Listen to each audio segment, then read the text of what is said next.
राज्यात उष्णतेची लाट वाढली असून मुंबई, पुणे, नागपूर, नाशिकमध्ये तापमान 37 ते 39 सेल्सिअस पर्यंत जाण्याची शक्यता.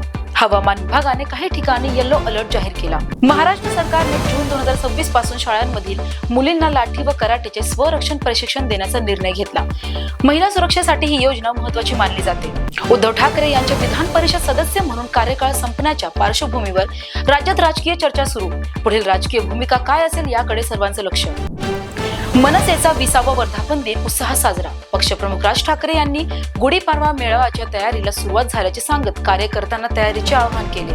महाराष्ट्र पोलिसांना तपास प्रक्रिया जलद करण्यासाठी मायक्रोसॉफ्ट तंत्रज्ञानावर आधारित AI ॲप देण्यात आले.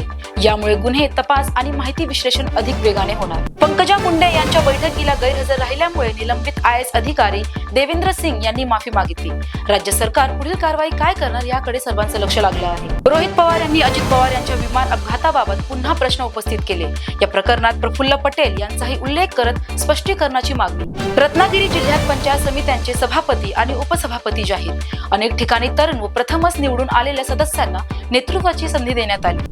अलिबाग मुरुड किनाऱ्यावर अनधिकृत बैलगाडी शर्यती होत असल्याचा प्राणी मित्र संघटनांचा आरोप. प्रशासनाने तातडीने कारवाई करावी अशी मागणी करण्यात आली. मध्य पूर्वेतील तणावामुळे भारतीय शेअर बाजारात मोठी घसरण. सेन्सेक्स सुमारे 2400 अंकांनी खाली. गुंतवणूकदारांचे मोठे नुकसान झाल्याने बाजारात चिंता वाढली.